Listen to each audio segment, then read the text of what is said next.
사람들은 기독교를 복의 종교라고 생각합니다.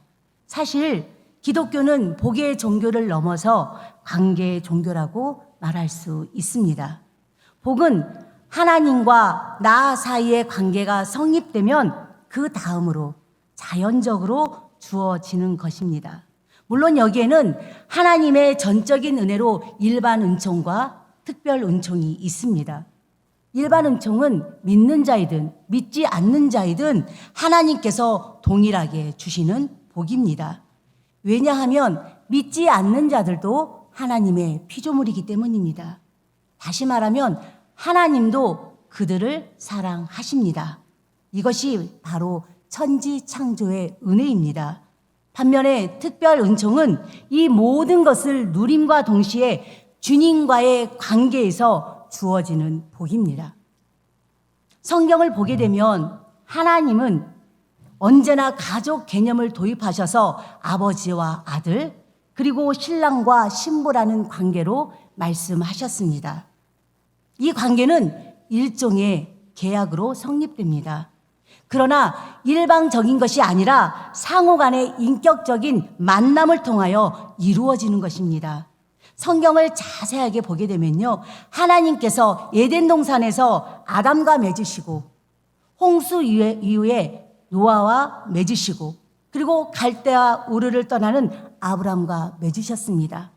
시내산에서 모세에게도 맺으셨습니다.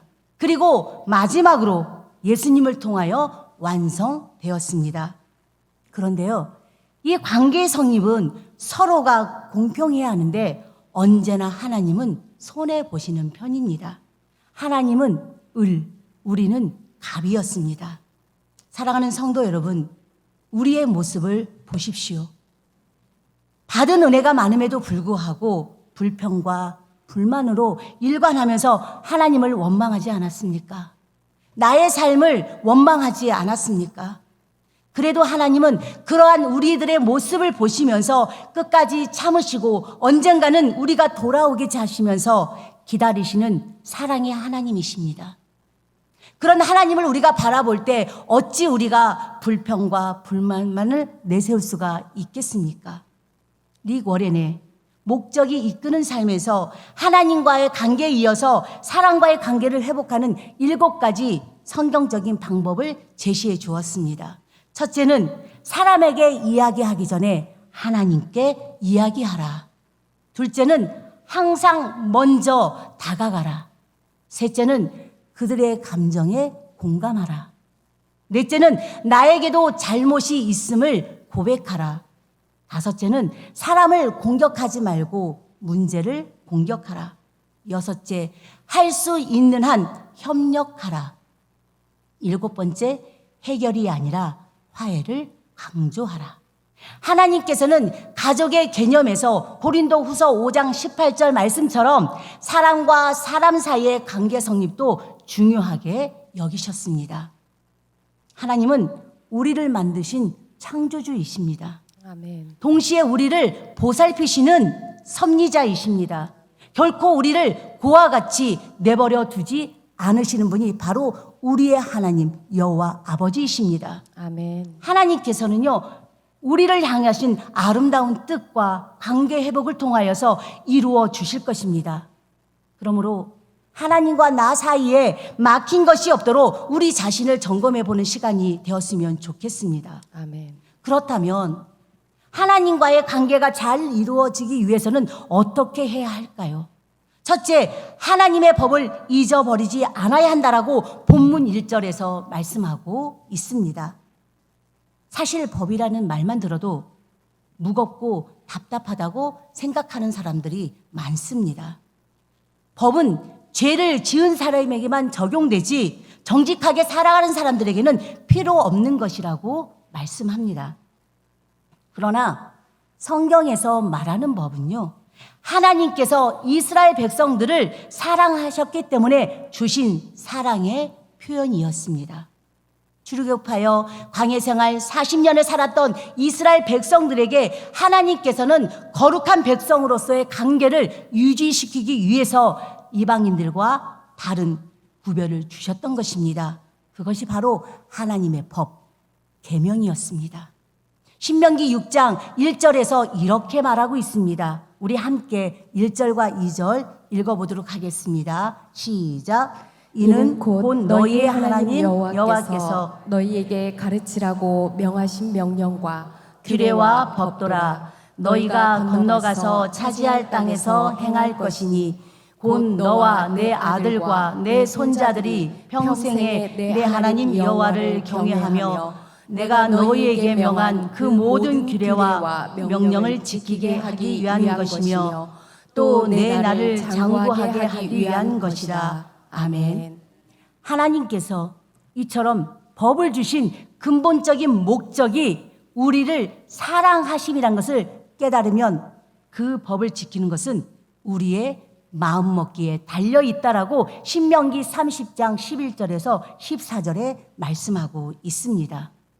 성도 여러분, 하나님께서 주신 이 법은요, 결코 어렵거나 수행할 수 없는 것이 아니라 내게 매우 가까워서 내 입에 그리고 내 마음에 있다라고 말씀하고 있는 것입니다. 아멘. 그러나 이스라엘 백성들은 하나님의 이 법을 다 지키지 못했기 때문에 하나님께서는 레위기서에 제사법으로 사하여 주셨고 그것도 부족하여서 하나밖에 없는 아들 예수 그리스도를 이 땅에 보내시고 십자가에 못 박히게 하심으로 말미암아 우리의 죄를 단번에 사하여 주셨던 것입니다. 아멘. 그러므로 하나님의 법을 마음속에 지키고 살아간다는 것은 쉽고도 어려운 자신과의 싸움입니다. 또한 더 나아가서 하나님과의 약속입니다. 이것이 바로 관계의 성립이자 회복인 것입니다. 성경에서 하나님의 법과 명령을 그래도 잘 지킨 사람 가운데 아브라함을 이야기할 수 있습니다. 아브라함은 갈대아 우르를 떠나서 하나님의 말씀하신 대로 순종하며 길을 떠났습니다. 100세에 낳은 아들 얼마나 귀하게 낳았습니까? 하나님이 주신 그 아들, 하나님이 모리아 산에 바치라 할 때 아브라함은 주저없이 아들을 바쳤습니다. 그래서 아브라함은 하나님께서 본문에 약속한 대로 장수와 평강의 복을 허락하여 주셨습니다. 물론 하나님께서 법과 명령을 다 지켰을지라도 장수와 평강으로 항상 주시는 것은 아니지만 그래도 대다수의 경우에 이 두 가지의 축복을 결코 잊지 않으셨던 것입니다. 우리가 잘 알고 있는 시편 90편 10절을 보게 되면 우리의 연수가 70이요 강건하면 80이라. 우리의 일생이 화살같이 날아간다 할지라도 우리가 하나님과의 관계를 끊지 않고 살아간다면 하나님은 항상 우리의 우편에 서서 나의 길을 인도하여 주실 것입니다. 전제가 있어요. 하나님이 우리의 길을 인도해 주시는데 우리는 하나님과의 관계가 끊어지면 안 된다는 것입니다. 항상 우리는 포도나무 가지에 붙어 있어야만이 열매를 맺을 수 있고 하나님의 인도하심을 우리는 받을 수 있다는 것입니다. 사랑하는 성도 여러분, 그 인도를 받아가며 살아가는 우리 모두가 되고 싶지 않으십니까? 이 시간에 하나님의 인도를 받는 우리 성도님이 되기를 주님의 이름으로 축원합니다. 아멘. 둘째는 인자와 진리가 떠나지 않아야 합니다. 법과 명령은 하나님과 나 사이의 관계를 맺어주는 가장 중요한 것이라 할지라도 그것은 언제나 딱딱하고 무거운 것이기 때문에 본문 3절과 4절에서 다시 한번 우리에게 권면해주고 있는 것입니다. 3절, 4절 제가 읽겠습니다. 인자와 진리가 내게서 떠나지 말게 하고 그것을 내 목에 매며 내 마음판에 새기라. 그리하면 내가 하나님과 사람 앞에서 은총과 귀중히 여김을 받으리라. 아멘. 분명히 말씀하고 있습니다. 인자와 진리가 내게서 떠나지 말고 그것을 마음판에 새기라고 분명하게 우리에게 명령하고 있습니다. 명령이라는 건요, 지켜야 한다는 것입니다. 행함이 있어야 한다는 것입니다. 그렇다면 인자와 진리가 무엇일까요? 인자는 헤세드, 굉장히 폭넓은 의미를 가지고 있습니다. 사랑, 은혜, 인자, 자비, 친절, 인애, 경건 등입니다.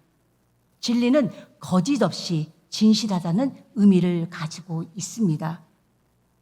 다시 쉽게 말하면 인자와 진리는요, 하나님의 대표적인 성품입니다. 솔로몬은 이를 잘 간직하고 목에 메고 마음에 새기라고 말하고 있는 것입니다. 다시 말하면 하나님의 성품을 우리도 본받아 닮아가야 함을 말씀하고 있는 것입니다. 자녀가 부모를 닮는 것은 너무나도 당연한 것입니다.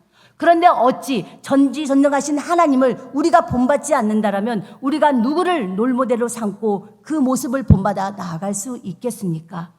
그러므로 우리는 하나님의 성품을 닮아가는 우리 모두가 되었으면 좋겠습니다. 아멘. 그리할 때 본문 4절에서 이렇게 말합니다. 하나님과 사람 앞에서 은총을 입고 존귀하게 여김을 받게 된다라고 말씀하고 있습니다. 성경에서는 하나님과 사람 앞에서 은총을 입고 존귀하게 여김을 받은 인물로 솔로몬이 있습니다. 그의 재판은 너무나도 지혜로웠습니다. 모든 사람들로부터 존귀함을 받기 시작했습니다. 거짓말하는 여인에게서 아이를 뺏어서 참 부모에게 돌려줌으로써 자비를 베풀었고 진리를 드러냈습니다. 우리 예수님은 어땠습니까? 가늠하다 붙잡힌 여인을 만나서 고소하는 모든 사람들에게 누구든지 죄 없는 자가 먼저 돌로 치라고 말씀하셨습니다. 모든 사람들의 죄를 드러나게 함으로써 진리가 밝혀졌습니다. 동시에 가늠한 여인은 용서하여 다시는 동일한 죄를 짓지 못하도록 권면하셨습니다. 진리는요, 거짓이 없습니다. 아멘. 진리가 바로 예수 그리스도가 진리되기 때문입니다. 진리는 곧 예수 그리스도요. 예수 그리스도는 곧 진리이기 때문에 거짓이 없는 것입니다. 진실을 동반할 때 많은 사람들에게 인정받는 것입니다. 그리고 하나님은 우리들에게 우리 자신의 명철을 의뢰하지 말고 여호와를 의뢰하여 범사의 여호와를 인정하라고 말씀하십니다. 그리하면 여호와께서 우리의 길을 인도하신다고 본문 5절과 6절에서 분명하게 말씀하고 있습니다. 그러므로 우리는 온전히 하나님을 신뢰하며 하나님께 완전히 맡기는 삶을 살아가야 할 것입니다. 아멘. 그리할 때 하나님께서 우리의 길을 반드시 지도해 주실 것이라고 약속하여 주셨습니다. 이 약속은요, 단순히 길을 안내하는 것뿐만이 아니라 하나님께서 우리의 인생의 여정의 장애물을 제거해 주시고 삶의 여정을 곧게 해 주신다는 약속의 말씀입니다. 즉, 앞에서 우리를 끌어가 주신다라는 약속입니다.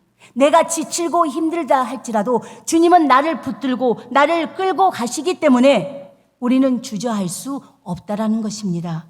그래서 우리가 해야 할 것은 다른 것이 아니라 범사에 하나님을 인정하고 마음을 다하여 여호와를 신뢰하는 것입니다.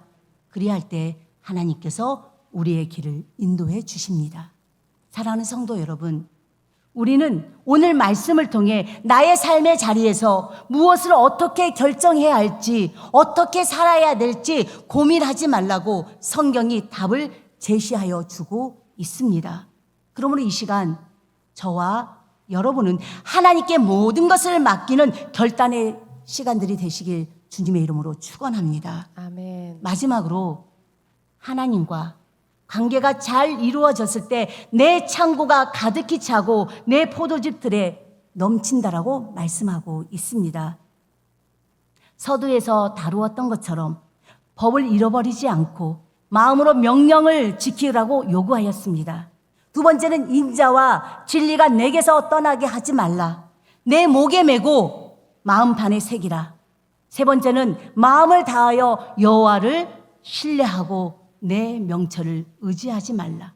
범사의 여호와를 인정하라. 즉 교만하지 말고 악에서 떠나라. 말씀하고 있는 것입니다. 어찌 내가 교만한 자리에 앉아 있는데 주님을 그 교만한 자리에 모셔드릴 수가 있겠습니까?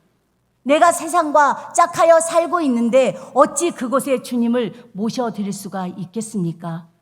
그러므로 우리는 주님이 거하실 수 있는 그러한 자리를 만들어 드려야 되지 않겠습니까? 우리는 하나님께 최고의 것을 드리고자 하는 헌신의 삶이 있어야 합니다. 하나님을 향해 시간, 정성, 물질만이 아니라 우리의 중심을 드릴 수 있어야 합니다. 성도 여러분, 하나님의 향한 최고의 헌신이 무엇이라고 생각하십니까? 하나님을 절대적으로 신뢰하고 의지하는 것입니다. 아멘. 내가 힘들 때만 주님을 의지하는 것이 아니라, 내가 괴로울 때만 주님을 바라보는 것이 아니라, 희노애라, 내가 즐거울 때도, 내가 행복할 때도, 내가 감사가 넘칠 때도 더욱더 주님을 바라보는 우리의 모습들이 되어야 한다라는 것입니다. 그래야 할 때 하나님께서는 우리에게 더 많은 풍성한 최고의 은혜로 우리에게 갚아주신다는 사실 앞에 우리 모두 아멘으로 순종하는 성도님들이 되었으면 좋겠습니다.